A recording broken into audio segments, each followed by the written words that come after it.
Okay, hello, my name is Molly McCloy, and I have promised a lot in this session, and I will try to get to most of it. Mostly what I've been thinking about a lot in my writing and my storytelling is how do I take traumatic material and make it something that's compelling for people, something that doesn't make people run away from the story, something that's engaging. Um, and, how do I balance telling those stories for myself and my own process of working things through, and also telling that story in a way that possibly could benefit others or at least interest others and sort of join the human story and the kinds of things in life that everybody's trying to figure out. um, so just a little bit on my background. I know it's in the bio, but I've won 4 Moth slams, done pretty well at the grand slams too. And I recently published a piece called Fragile Donkey in the Blue Mesa Review. Hopefully got some other upcoming publications, and I'm working on a memoir right now called 9 Grudges, which is about a moment when I was 22 years old and wrote my dad a letter saying, I want you to apologize for these 9 things. And so my memoir is kind of divided into 9 sections and based on that. So I'm hoping what you're interested in today is a few of the things that are in the proposal. I'm hoping to get to most of the things. I'm going to start out talking a little bit about how to handle the trauma memory as a story. And I'm also going to get into how to structure a Moth style story. I'm going to be making an assumption that this audience is familiar with some basics on 3-act structure and conflict and storytelling. If you're not, definitely go to my website, mollymccloy.com, and email me for any tips or extra information or questions that you have. And I'll send you the goods that I don't get to. So I'm going to go ahead and share a screen. I think what I'm going to try to do is pop back and forth between the two, because I think it might be a little bit boring to just hear my voice and stare at a PowerPoint screen.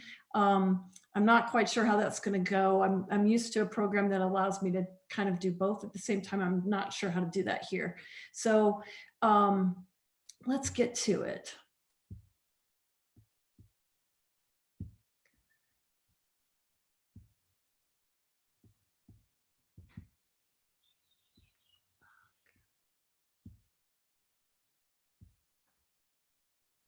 Okay.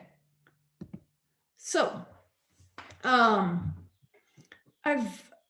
been thinking about this a lot, and I've been realizing that I've been trying to tell trauma stories for a really long time. I've also just been trying to take light and funny stories and tell those because that's easier. So my caveat here, and I'll just start with that for step one, is that if you want to jump right into telling stories on stage, and especially the Moth story slams are competitive storytelling events, right? So you're given a theme, and then you have 5 minutes to tell a true story about your life to an audience. So it can be a pretty daunting task. And so when you're getting used to doing that type of storytelling and kind of dropping into that, you might not want to start with some like your deepest, darkest secrets. You might want to get your practice and figure things out with an easier story first. So that's, option number 3. So I will say that, and I will get eventually to kind of shape and structure and some tips for how to get a good competitive Moth story, which you could either do for your deepest, darkest secrets, or you could start with something easier. So caveat, you can always start with something easier. My first Moth Grand Slam, so I'd won a Moth Slam, and then I was going to be doing the Moth Grand Slam. And 3 nights before the Moth Grand Slam, I tried out my story with my girlfriend at the time, and she noticed that I was breaking up and crying, and she was like, "You can't do this story." And that was probably like some of the best advice that I gotten. Is so I picked something much lighter, and that worked out for me much better. So I would say the first step is figure out a way for you, and I'm going to give you some ideas on how to diffuse the story, how to make it not quite so hot to the touch for you anymore. Because if you notice that when you're writing about it or talking and telling it, that if you notice that you're crying or you're reacting to it, then your story is probably still a little bit too hot, you know? Um, so what I say you want to do is start with the pity draft. And I'm just being super honest there, and people might knock me for this. I mean, maybe you could call it an empathy draft instead. But honestly, for some of this really hard stuff, I think the first thing that you're doing is you're just getting down the offense and what happened, and you're saying that maybe even for the first time that these things happened. And maybe all you want is somebody to say, poor baby, I'm really sorry that happened to you. And you probably don't want to do that on stage in front of a bunch of strangers. I mean, maybe you do. I would advise against it. So, but at the same time, getting that first initial draft out where you are working with the hard material and you are saying, these things happened to me, is a really important step in just honesty with yourself and looking at the hard stuff. So I highly recommend it. I've been calling it the pity draft. And you want to show it to people and share it with people that you trust, friends, trusted friends, a counselor maybe, and just, let yourself have the pity draft. Let yourself have something that is not going to be judged for its artistic merit immediately, right? So just something that gets the events down. I find that that's a really important moment in the process for me.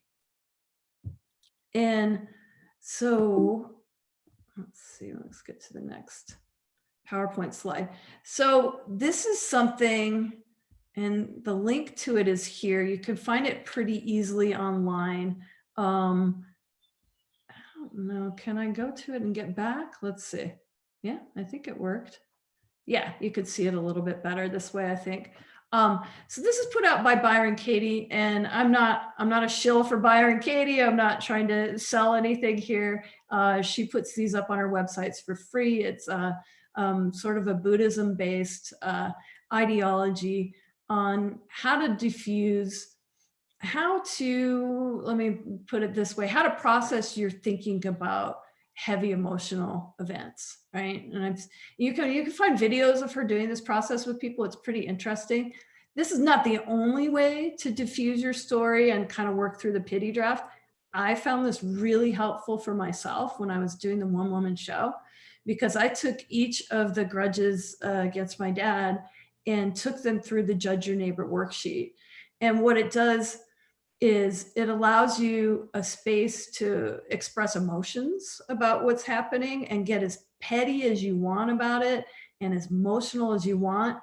And then at the end, it makes you question your thinking about things and kind of shows a way that your thinking about the incident might be making things a little bit worse. Okay.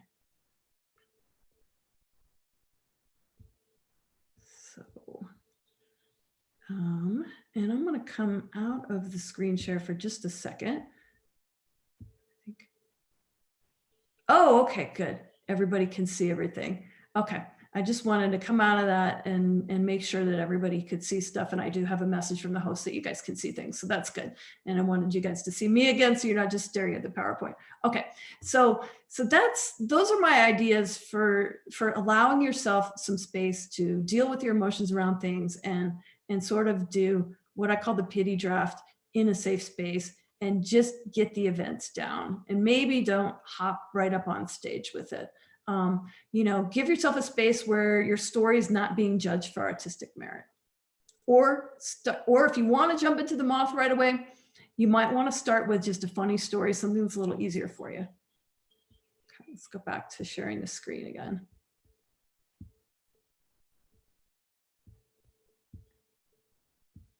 Okay, so this, depending on who you are and where you are in your writing craft, you may be familiar with this concept already. What I like about thinking about motivation really hard and thinking about it in each step of the process in story creation is that motivation is really important.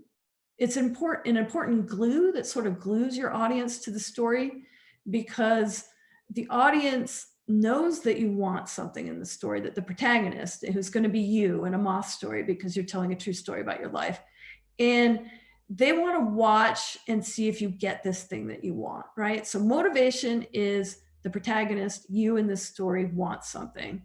And then the glue that holds your audience to the story is, well, is this person going to get what they want or not? Are they going to get something else? Are they going to get what they need? Which is kind of a nice, better kind of underlying sort of subplot sometimes, or main plot.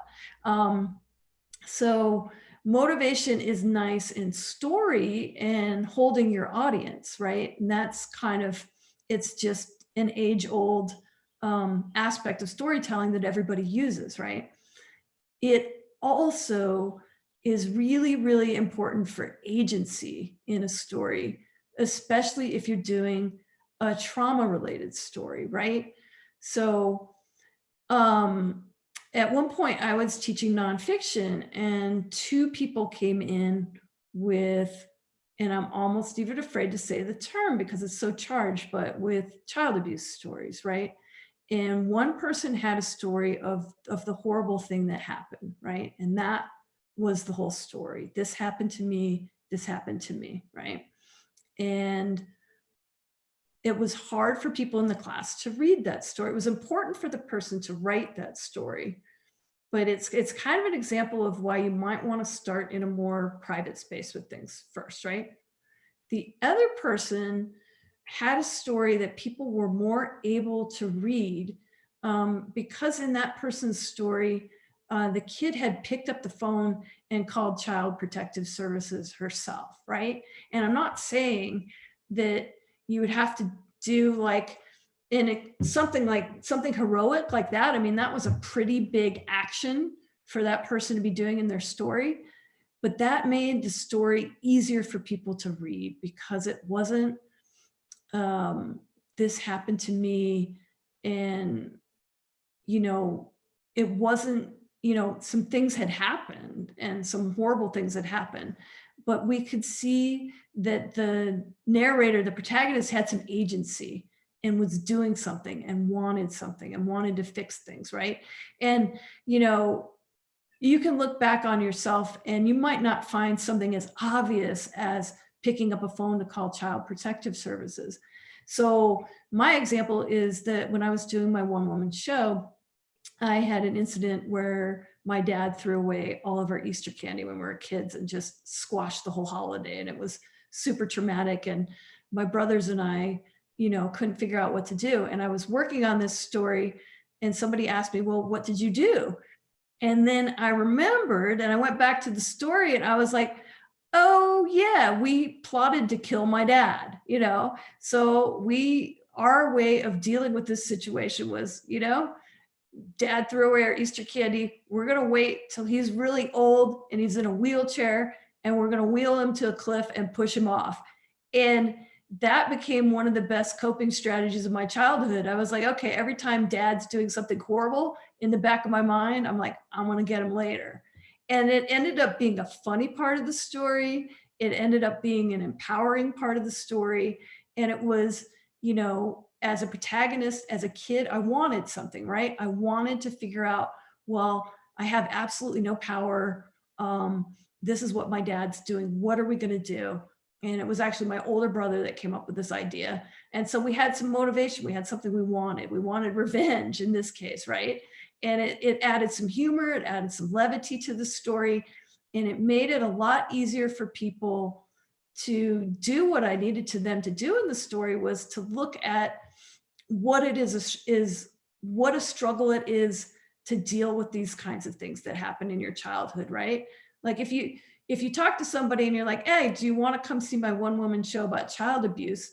You might not get very many takers. You might get some takers. It kind of depends on what people are looking for, but it's hot subject material. And so what I like about motivation is not only does it allow you to make a good story that people are interested in, because it's the glue. It's like, okay, is this person going to get what he wants? Is this person going to get what she wants? It also gives you agency. You're not just being acted upon. You're not having horrible things just happen to you, and your audience is wondering, well, why am I listening to all these horrible things that are happening? It gives the audience an out. It's like, oh, I'm listening to it because this is a story of somebody trying to overcome something. This is a story of somebody trying to cope with something, right? So motivation, not only does it work as a story principle, it works as a way of agency for you if you're doing a trauma story. So it's something to think good and hard about. And what I do is I ask myself when I'm crafting the story in the beginning, what did I want? And then even after I write the story, sometimes it gets lost in the story and I have to go back in the drafting process and be like, okay, what did I want again? Did I get it? What did I do to get it? What were the obstacles? And those are kind of the traditional story pieces that hold people to the story. Okay. So then if you're not completely familiar with story structure, I thought there was going to be a Q&A, so I might have time to get into it a little bit more at the end. I've kind of done a quick and dirty summation of kind of how you need to approach story structure if you're going to do a 5-minute true story about your life in a Moth competition. Okay, so step 3 is take a look at your structure and think about structure, because here's the thing, you have 5 minutes. A lot of people are going to tell you, look, it's not storytelling, it's not a reading, you can just do it off the cuff. I don't know if they're being exactly honest with you about that. There is the rare extrovert that can get up and tell an uncrafted 5-minute story and win a Moth slam. I think that person's, I don't know, 1 in 10,000 maybe. I myself am an introvert, and I do what actually comes out of the comedian world, is that comedians write and write and write and craft and try to get lines just right. That said, the reason people are telling you to make your storytelling stories off the cuff and spontaneous is because they don't want to listen to somebody blah, blah, blah, blah, blah, reading a story, right? So there's a technique for making sure that your story is well crafted, but also making sure that it's a spoken story and not something that you're reading at people, okay? So I'll get to that too. But you do want to think about structure, because that's going to hold the audience to your story. So just like motivation. And so what you're going to want to have is a conflict. So forces working against what you want in the story. So the typical conflicts, you guys have probably heard this a million times in whatever literature classes that you've had. The main ones are going to be person versus society, person versus person. And then almost every good Moth story has a person versus self element to it, where you are kind of struggling against some shortcoming in yourself. And it's really good to have those in there, because that really holds people to the story too, and gives it some depth. It's not just this funny thing happened. It becomes a little bit more of a character growth story, a struggle against yourself. So you want to figure out what those conflicts are. And so you can start with, okay, well, what did I want? And then the conflict sort of comes out of that. So a really easy way to start looking at this is to start reading some of the books like Story by Robert McKee and some of the storytelling craft books for screenwriting. And so I'm just going to go ahead and use the movie Jaws to talk about this, because most people have seen Jaws. It tends to work pretty well. So what you have in Jaws is you've got a retired police officer who has lived in the big ugly city, finally gets to retire and go to this small little town on the shore, right? So that's kind of the background material that sort of starts the story. And what does he want? He actually just wants to relax and not have a big scary job like he had back in the city, right? Well, does he know that there are going to be shark attacks, right? And that's going to change everything.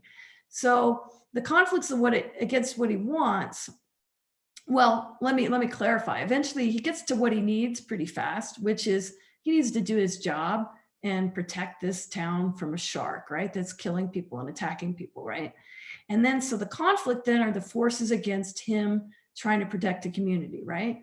So there's this problem with himself, right? He's scared of sharks. He doesn't want to do this, right? And then there's the societal conflict.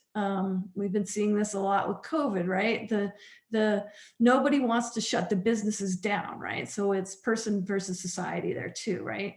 And then it's not really person versus person, it's kind of person versus nature, but you could think of the shark as being a pretty formidable adversary. And that's the main conflict of the story, is this person versus the shark, right?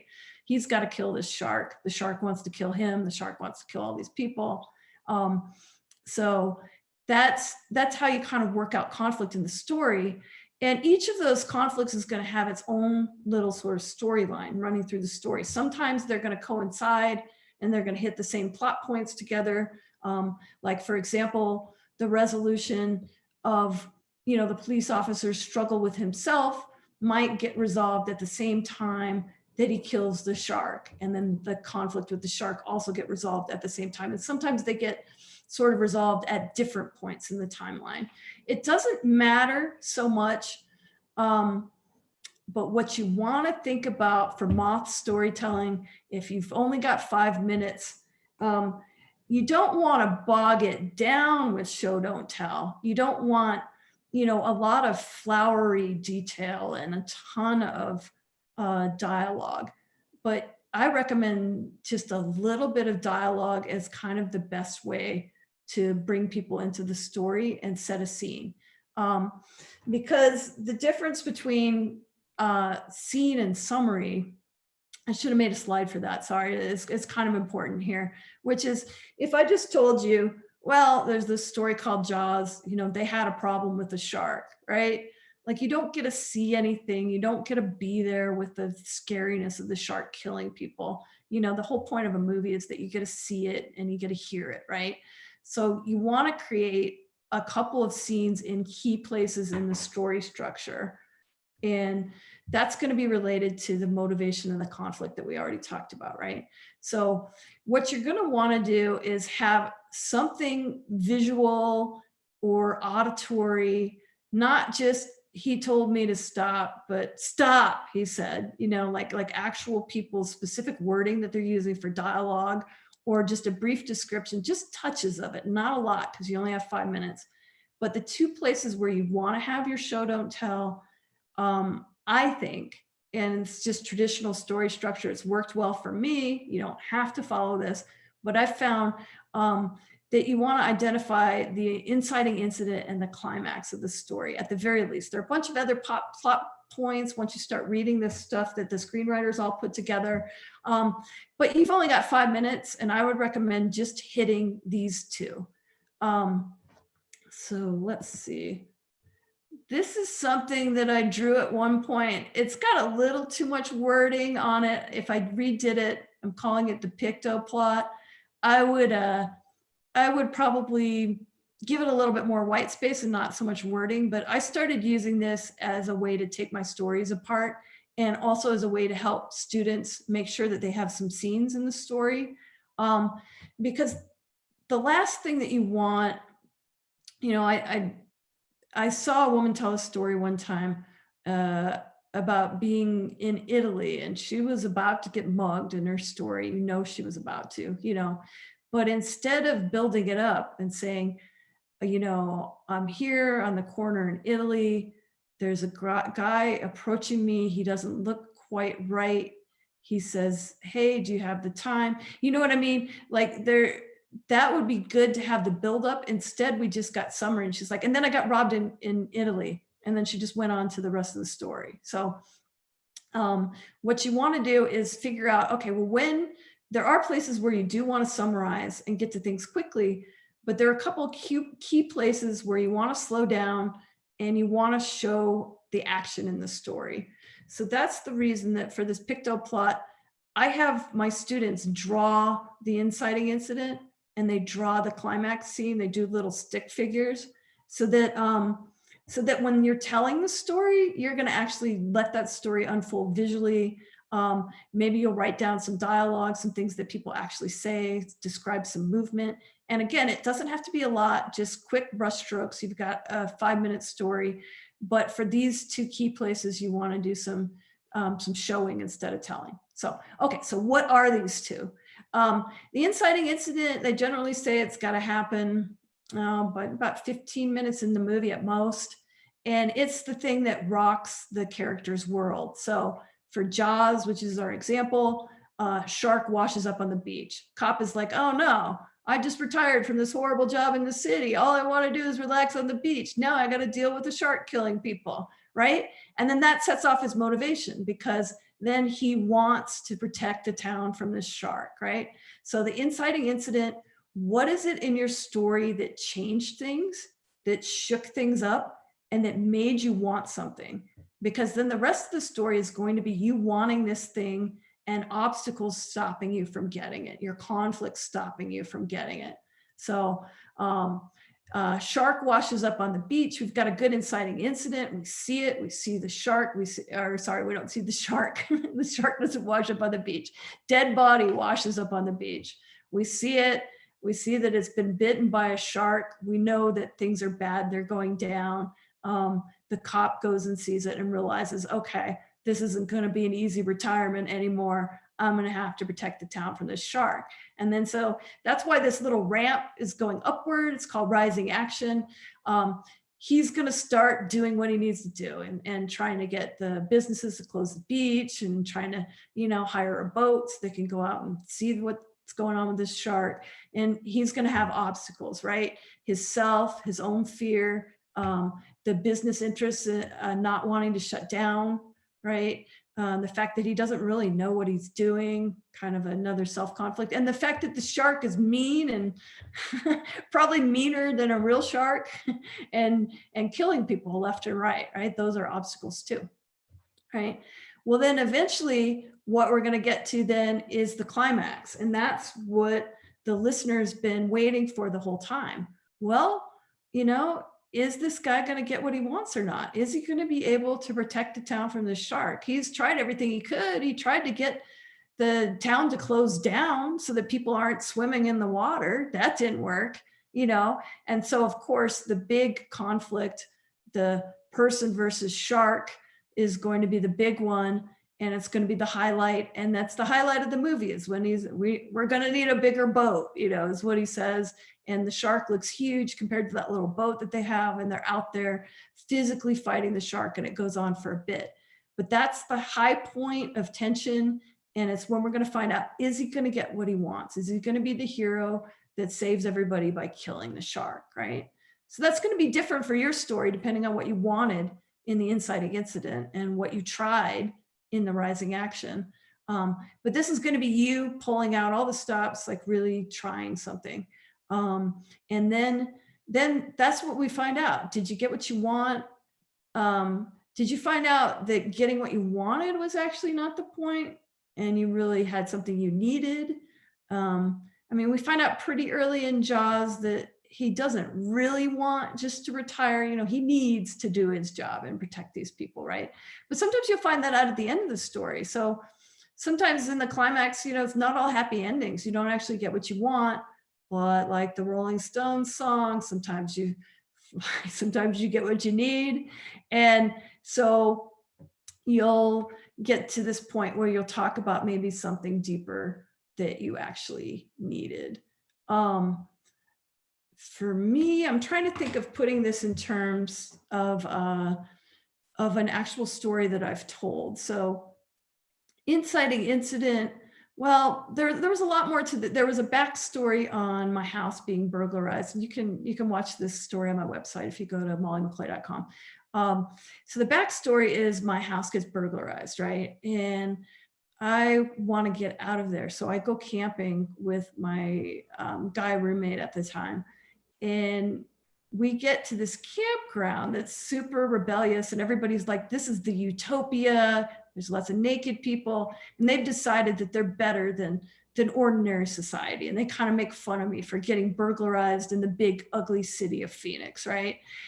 But I'm not there very long when I realize somebody's robbing everybody in the utopia, and somebody's stealing purses, and eventually a woman's purse is found empty on the side of the road, and people are trying to figure out who did it. So I take on this detective role in the story, right? And I'm trying to figure that out.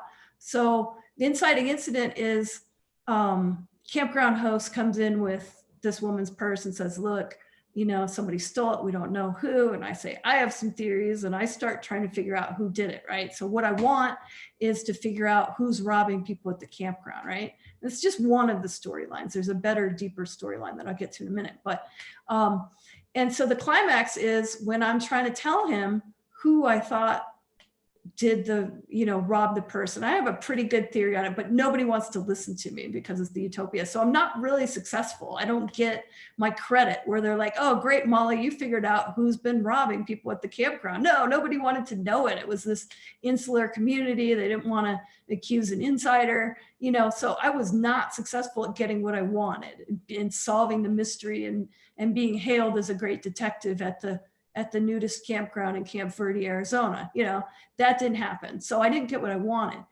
But luckily, I had the subplot that comes from the backstory of getting my house burglarized. And that's about my dog. And I got a dog after I got burglarized. And so I took this dog to the campground, and all of the naked hippies in the campground are making fun of my dog and saying, your dog's too skittish, you know.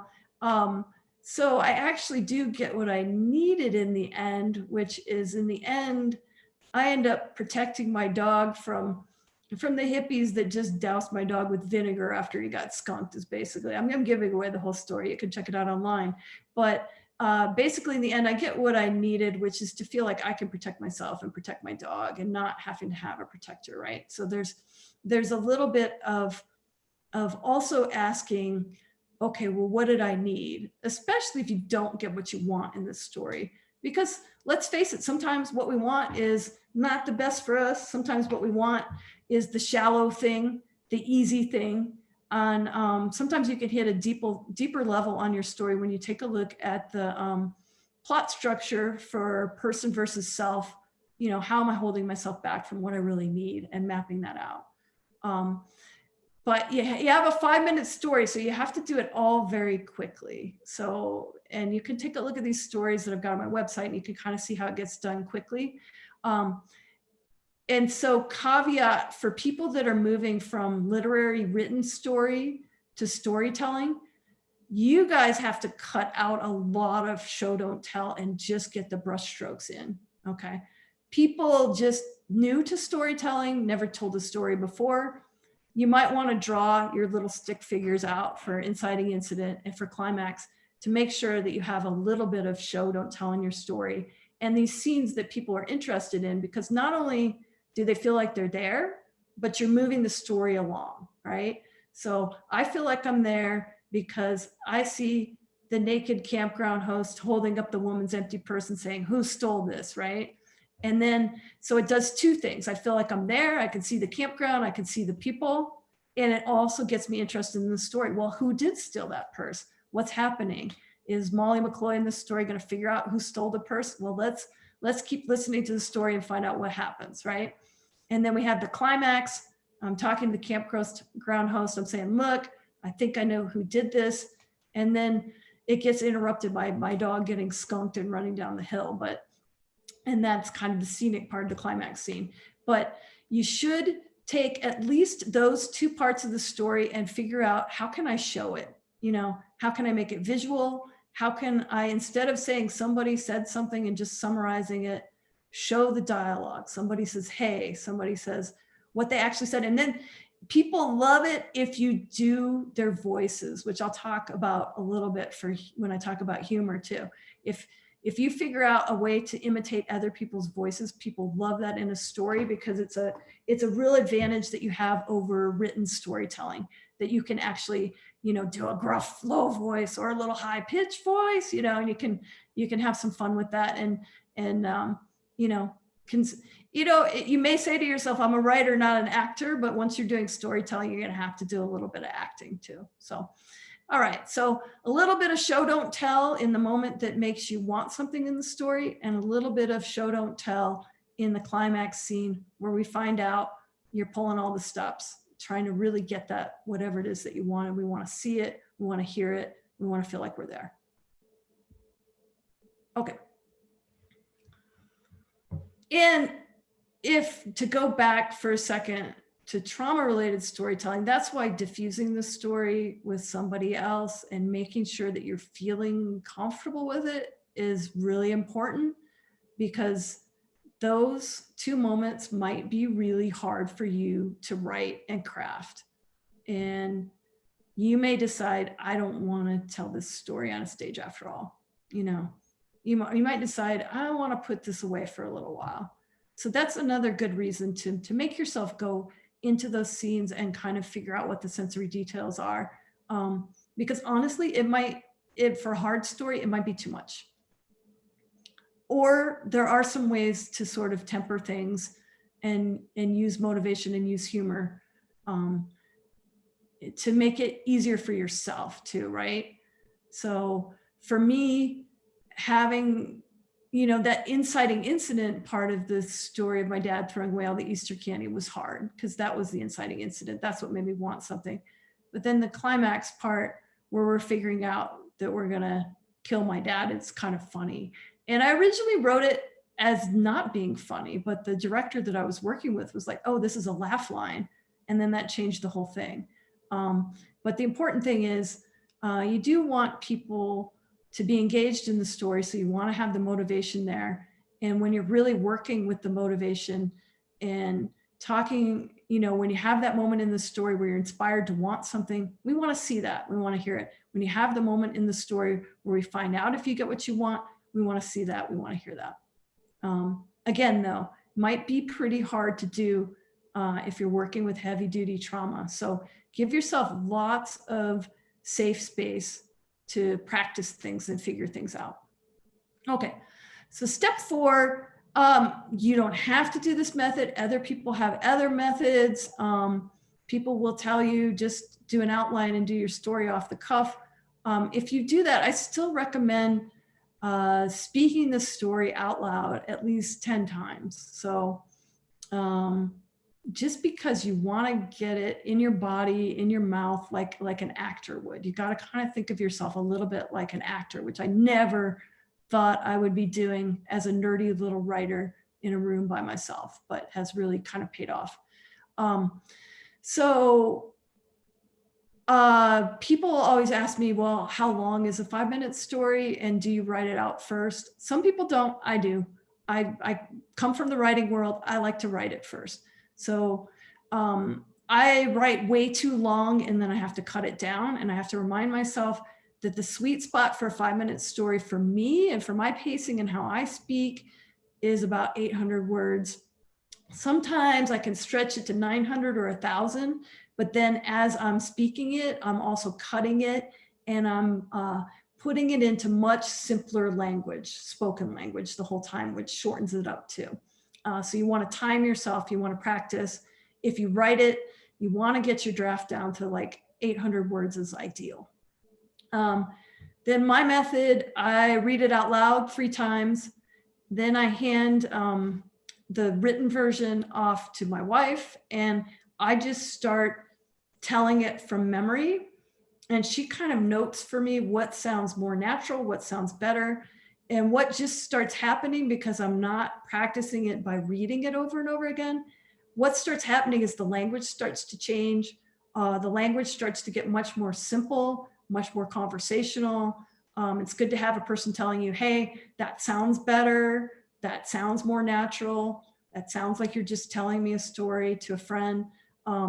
And so instead of memorizing a written piece with, longer words and elaborate sentence structure and the way you do it if you want to publish it, what starts to happen is it starts to become its own spoken story that's actually not written down anywhere. It's kind of being part of the oral tradition basically, and it starts becoming its own thing, which is great because memorizing word for word something that is written for the page and then speaking it out loud it's kind of where I started with Moth storytelling, and it was not good. It was too stilted, right?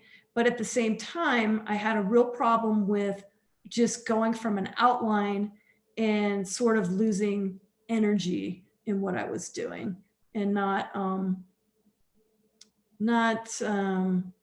I don't know, not getting to the point quickly enough, not saying things the way I wanted to say, lots of ums and ahs. And again, you have 5 minutes, so it's tight.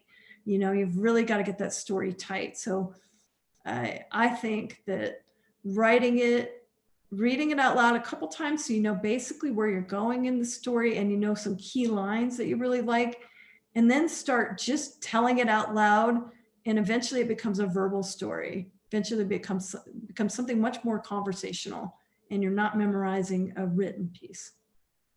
So, and then you want to do that like 10 times.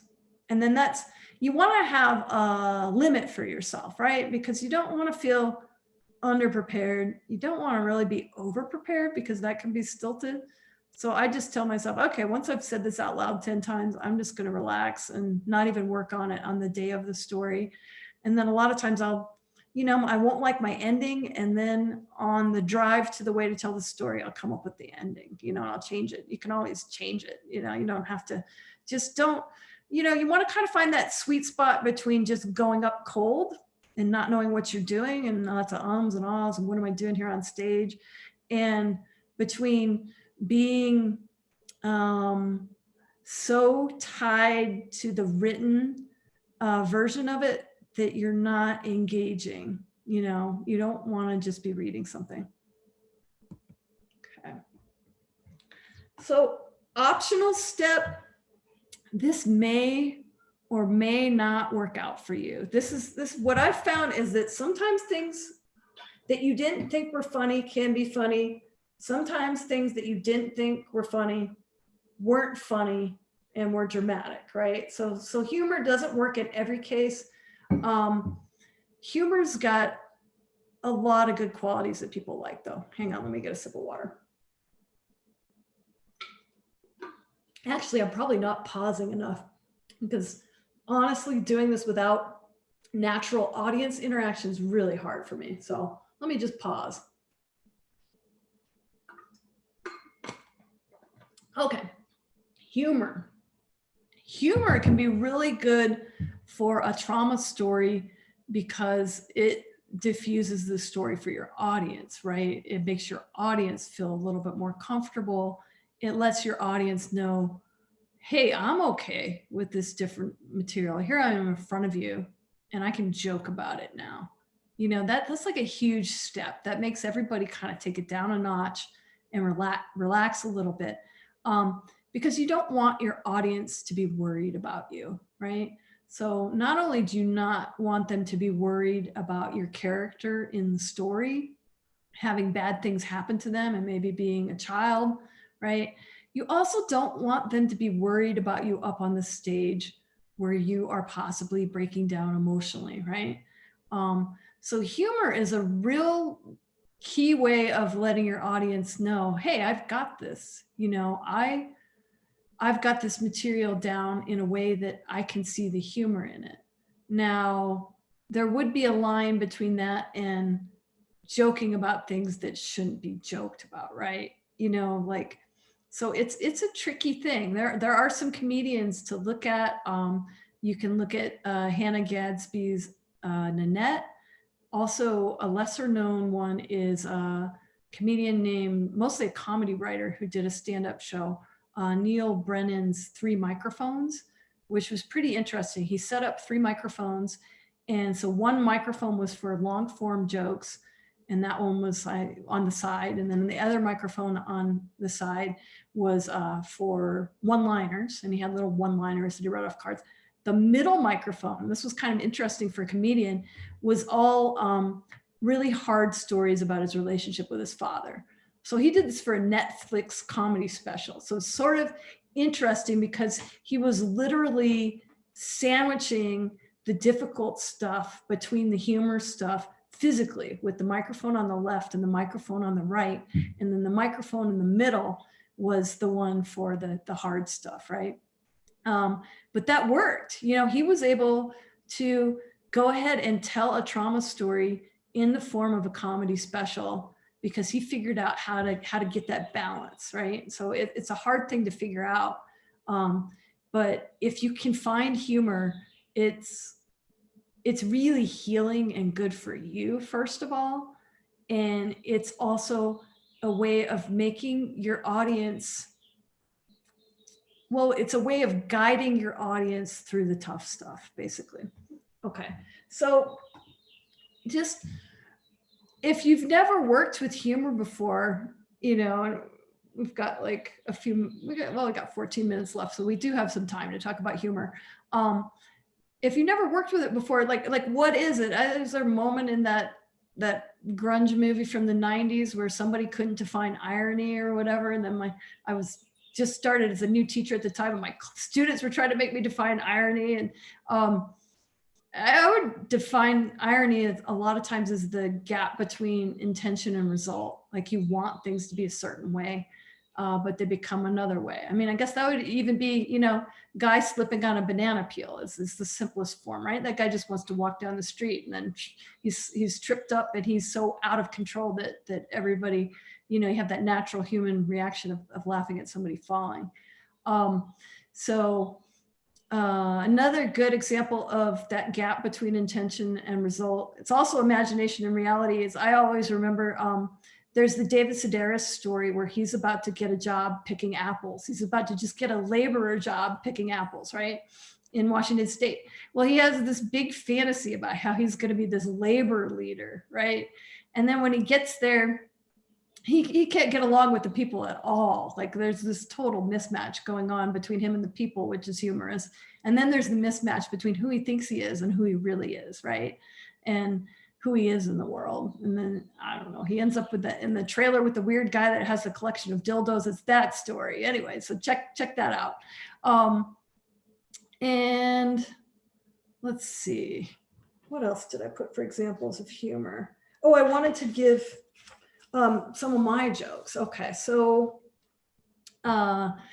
in my story, you know, with my dad throwing away the Easter candy, important to distinguish between Easter and Halloween candy. I was about to say Halloween by accident, but it's Easter. And we decide we're going to kill him. The way I was delivering the line was important. I had it because this story was so sad to me and so hard to tell, you know, and it's one of those things. There were more clear-cut examples of abuse in that show, but this one was one where sometimes people don't quite understand it, right? Like, why did that bother me so much? But it deeply bothered me. So I was reading that line, like, we decided to kill my dad, as like this drama line. And then my friend pointed out, like, no, this is funny. And it's funny because of the mismatch, right? Like, there's no way these little kids are going to be able to kill this dad. So there's a mismatch there. There's a mismatch in age and power, right? There's a mismatch in what these kids are thinking life is like and what it's really like, right? Like, there are going to be so many changes by the time that the dad is elderly enough to throw off the cliff. You know, the kids are going to have, you know, like, here I am. I mean, I'm at that age where my dad is elderly enough to throw off a cliff, you know, and instead I'm like taking care of him and helping him out and calling Instacart for his groceries during the pandemic. You know, like, a lot has happened. So it's the mismatch that makes things funny. It's that gap between intention and reality, imagination and reality, between the ideal and the degraded. You know, David Sedaris saw himself as this big labor leader. Instead, he was just this misfit, you know. Other mismatches. I have a story where a teacher is harassing me daily, and I want to get out of that class so badly that I try to join the marching band. Well, the first mismatch is that I don't actually know how to play an instrument. So that's the first mismatch. I'm going to go ahead and stop share so you guys can see me because I don't need this anymore. So that's the first mismatch is here I am. I'm going to try out for marching band. And hey, I don't even know how to play the drums anymore. I used to know how to play the drums. That's the first mismatch. That's kind of funny. And then there's the other mismatches that's funny is that the band instructor is there for what he thinks is a real audition. And I just want to get out of this horrible class so bad that I'm thinking about some people on the marching band that got herpes and how they got herpes and who passed it to whom. I'm not actually, genuinely auditioning for marching band. So that's a good mismatch too, between my intention, like, I don't really want to be a marching band. I just want to get out of this class. And then the marching band director being like, who is this person that doesn't know how to play an instrument trying out for marching band, So that's what you want to do. You want to comb through. What I did is, I did the Byron Katie for each of my 9 grudges to diffuse the emotion from it. And after I'd cried and worked through it emotionally and worked through it with sort of a Buddhist ideology of acceptance, then what I did is try to go through each one and decide, okay, what's funny about this?